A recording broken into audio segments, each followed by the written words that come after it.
All right, everybody.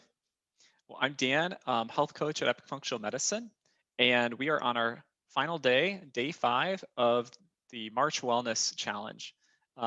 So I've got a backup camera this time, so hopefully I won't inundate your screen with a green screen. So it should be better. And today, just to review, if you've been following us or haven't been following us for this week, we're doing a little bit of a different structure to go back to core foundations of shortening the time, focusing it, and going through hydration, diet, movement, stress management, sleep, and then just focusing on one or two aspects in those categories. And we'll try the structure out in the coming months as well, and hopefully just be a little bit um, more focused and helpful for you guys too. So today, like I have in the description of the post, let there be light. So kind of a fun timing to talk about light and how it affects our sleep, especially since in 2 days we are springing forward and uh, losing an hour, I should say, and changing the clocks. So what better time to talk about light and our sleep than that, right? It's kind of fun. So we're going to talk about blue light and things to consider there and how that can improve our sleep. This may be a very new topic, but maybe for a lot of us, this is a topic that is not too much of a surprise. And I'll admit, it's one that I think we either can say, yeah, I know, I should probably not look at my phone right before bed, or yeah, I've got things turned down and I'm good to go, right? There's quite a number of things we can consider, and also some really easy workable solutions to work around light and maybe further hone in on what you're doing, make it your sleep a little bit better. So let's jump in. Um, so first, uh, one of the things that I've been learning, we do for our private clients, we have for the health coach appointments, one of them is the sleep workshop. And really, in a lot of ways, it's a time of reflection to go through, at least how we do it at this time. It's a time to go through reviewing some key principles and action steps we can take in improving our sleep environment, our hygiene, our routine leading up to bedtime, that sort of thing. And one area that often, for a lot of people we've worked with, can be an area of opportunity is with blue light, even when the person is aware. I find it interesting. In fact, there was one client I was just recently talking to. We both, you know, individually, we both thought coming into this appointment, doing a sleep workshop, it's like, is this client going to get anything out of this, right? You've already, been very focused on like, what are all the things I can do to support my sleep? And I was pleasantly surprised that for her, a big area of opportunity and one of many things that's helped to give her an extra edge and further improve her sleep was with blue light consideration, but in a different way. So before we, so that's why I wanted to go on this topic today, because it's very practical, very easy to implement, make changes with, and can improve your sleep. So who doesn't want that, right? Before we jump into some practicals, let's go about what is the blue light? How does it work? I won't go very detailed, but just the bare bones basics. Basically, blue light, as the name implies, the blue spectrum of light. And so the greatest source of blue light is going to be from the sunshine, right? Which has got it's white light, it's got all the colors, and including the blue colors in that spectrum. And it's also very much emitted from LED lights as well. I mean, there's other kinds too, but LEDs are very prevalent and kind of everywhere these days. There's blue light from those. And blue light is going to, among other things, stimulates serotonin production in our brain. And this is an oversimplification, but generally speaking, serotonin's higher, as we're in the daytime, right? The sun comes up, we get more serotonin, the melatonin is suppressed. And then as the day wanes on and the sun sets and it starts to get dimmer and dimmer and dimmer until it's totally dark outside, then there's a shift that's going on. The serotonin starts to go down. The melatonin, which is one of the many chemistries that chemicals that help us to sleep, starts to go up. And so it's a kind of a beautiful system. Creatures of the day, of the sunshine, and our chemistry goes along with that until technology hijacked it, right?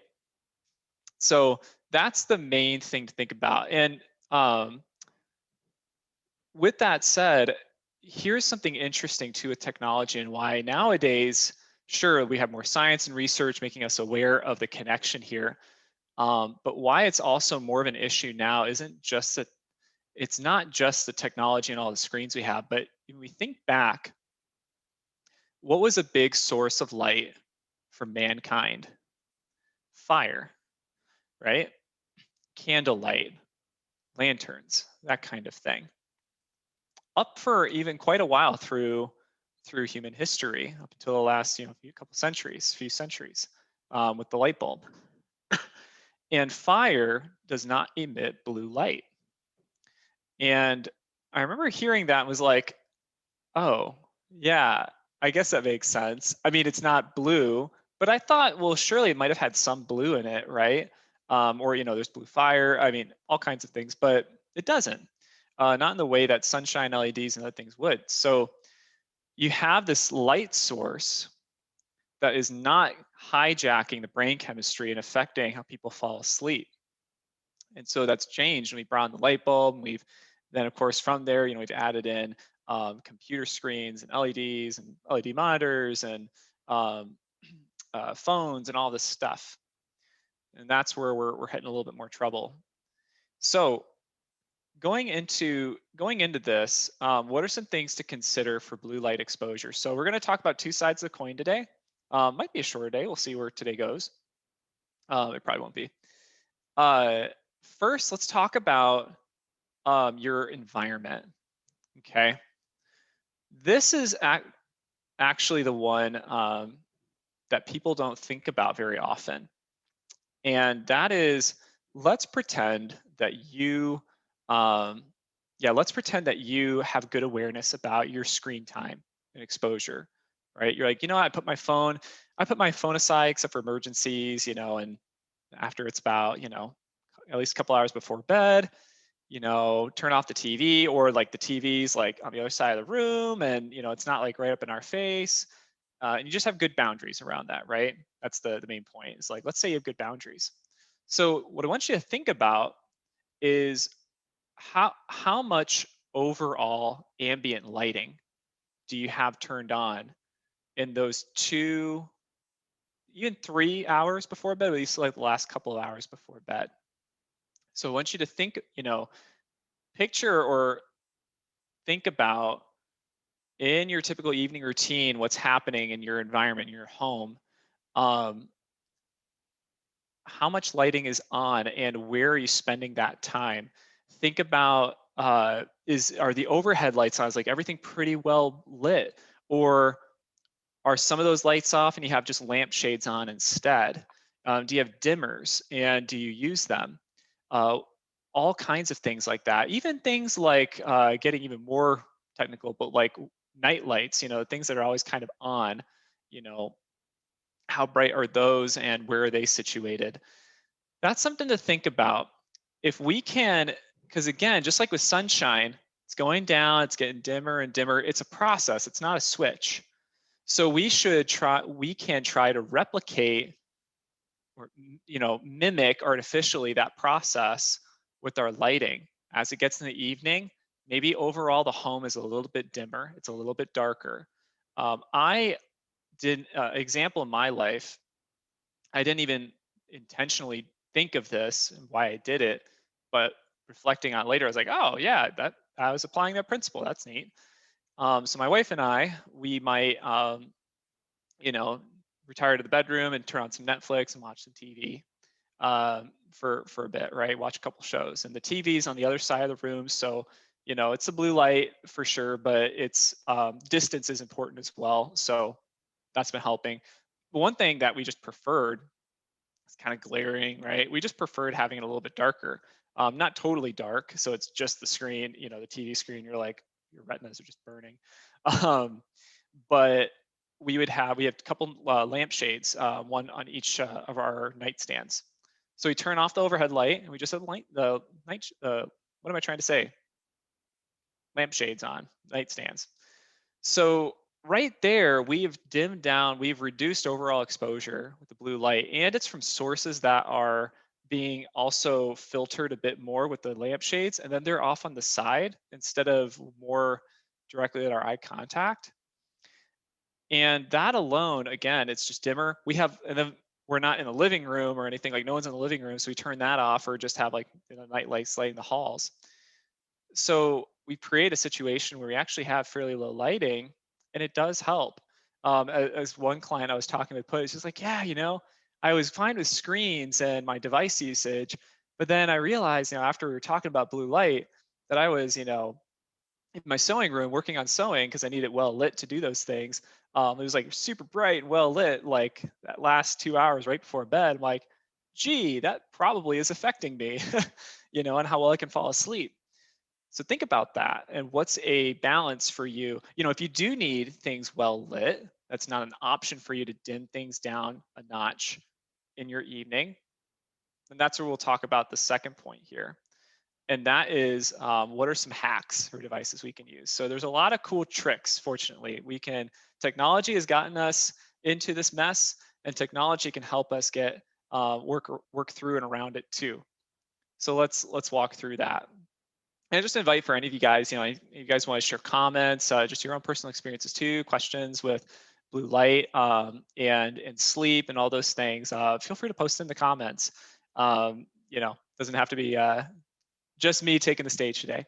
So with that said, first, let's look at, so we have our devices, right? So we got our phone, we got our mobile devices, we've got our screens and our computers and our desktops. So think about, okay, first, do I need to be on them right before bed? Maybe you do, maybe you don't. For a lot of us, we don't. For some of us, we do, or it's really nice. I'm actually one of those folks. I can be on the computer. I'm on the computer right before bed um, because something I like to part of my entertainment and leisure involves using the computer. And the time I have to just chill and relax is in the evening. So there's things we can use to work around that, right? But think about your device usage. There's one thing that's neat too. It's not just about blue light sometimes, right? How many of you guys, you're like, yeah, I'm on my phone, in that last half hour, like I get in bed and then I just kind of peruse Facebook or news articles and things, and then I go to until I kind of start feeling tired and then I go to sleep. Anybody do that? If so, you're not alone. And the problem is that that might turn your brain on in other ways, or there can be subtle things maybe that create stress or anxiety through just constantly reading and thinking of those things. So we're not encouraging our brain to turn off either. And we're getting that blue light, and it's with a phone, it's right in our face, right? We don't have that distance component helping. So think about that. What do you need and what do you really not need? Okay. And if you do need to be on those devices and have that blue light exposure, um, then that's when we can then start moving on to the next step, which is gadgets, right? So with gadgets, a couple things here. First and foremost, a great tool, blue light blockers, okay? Blue light blocking glasses. There are many kinds. So I want to just take a moment to talk about that. There's a lot you can get out there. And there are some you can get for like 10 bucks or 13 bucks. And you can get some really nice ones that are 80 or more dollars. Okay. Like non-prescription. They're prescription, then that's a whole, that'll be a different cost as well. So you can get, actually, let me see if I can show it to you guys. One second. Pulling out my drawer here. Oh, pair of blue blockers. Here we go. Okay. So here's a cheap pair right here. Okay. So that's what it looks like there. You can see that it kind of, it's got this extra part here where it kind of shields around the edges. So when you put it on, it's really kind of covering all areas. This I got from Amazon. It was like 13 bucks maybe, and works like a charm. Now, you'll notice I'm also wearing blue blockers as well. You'll notice very different. So what are the differences? So if you just need to be able to do something, and it's at night, and you want to make sure to take care of blue light, and you don't want to spend too much money, these are great. They're cheap. They get the job done. Now you'll notice, of course, it's a strong amber color, right? Which makes sense. It's filtering out blue light, so you get more of this orange kind of hue. And if you're doing computer work, like, hey, just put those on. You want to watch TV? Great, just put those on. And especially, if you're okay with the world being a different color or kind of filtered in a different color, the world of ambers and oranges, great. Easy peasy, worked around that issue. And I think you will notice a difference. Do it at least an hour before bed, 2 hours before bed, even better, but at least an hour before bed for sure. The other difference, so other glasses you can get.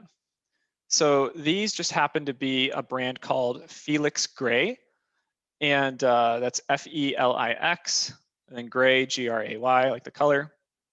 Another great company that some of my coworkers like to use is Swanwick's. So I'll have these companies and some of these sites. We will have those resources for you guys if you participate in our question of the day raffle. So be sure to post on there, and we'll get you those resources. Natalie, we'll get that to you. One thing I've really come to love about Felix Gray or brands like Felix Gray, like Swanwick's, like the upper quality blue blockers, is you'll notice that these are not amber at all.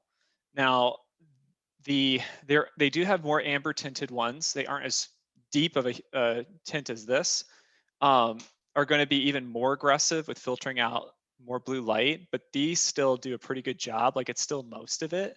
But the technology they use means that I have to think about the difference in the filter, that like the world is slightly like I basically can't tell it's tinted unless I think about and try to look, and even then I can't tell much. So I basically get to do my work, be at the computer, do other things in real color, but get that protection and that reduction in the blue light exposure. Now, the other reason I like to wear these doesn't have to do just with blue light, but also with eye strain, digital eye strain. I'm in front of the computer basically all day, and then I do some fun things on the computer. So I'm on the computer a ton, and just to protect my eyes, research is showing there might be some increase in macular degeneration. Earlier on, especially when you're just in front of a screen, hour after hour, day after day, decade after decade, right? So I just want to be proactive there. And that's a different technology that can help with that in how our eyes are receiving information off of a screen. And there's a filter or technology in the lens that helps to reduce how hard the eyes need to work and reduce that eye strain. So that's a little bit different thing from sleep, but that just explains just a little bit of differences in the blue light blockers you can get. What are the differences? Why are some more expensive than others? And the good news is cheap can still be good. It just means it won't have as many fancy bells and whistles, and it will, you might look like a gamer or something. These are also too, like the more expensive ones are a little more stylish, a little more normal looking. So if you're at a public place and you're working, you don't have to feel self-conscious of wearing something crazy like this, right? So blue light blockers, easy tool. If you're kind of skeptical, just get a cheap pair and see how it helps you, and then that might open your eyes. Pun not intended, I don't know, open your eyes to realizing, wow, blue light does affect me. I should explore this more, right? Okay, so a couple other things. So we talked about devices and exposure. We talked about blue light blockers and some different kinds there. We talked about ambient lighting in the home. And then the other thing is software. There is software that is built into filter blue light. And many of us already have this in our hands at our disposal, might not realize it. All right, I forget if somebody could comment if they know here. I have an iPhone, so I'm not sure if this is true for Android or Samsung. I think it is, but I can at least speak, for if you're an iPhone user, that there's settings that you can go into. Check it for your phone, even if it's not iPhone. Check in your settings to see if you can set a nighttime mode or filter. You usually can schedule it, so that, it doesn't kick in until, 8 at night or something. And then it does that, through until you wake up, 6 or 8, whatever time you get up, right? So that's nice. It's automatic. You don't have to keep flipping it on and off and remembering, and it's just going to filter the blue light for you, or cut down most of it, right? So that's nice. That's even available on your computer screen.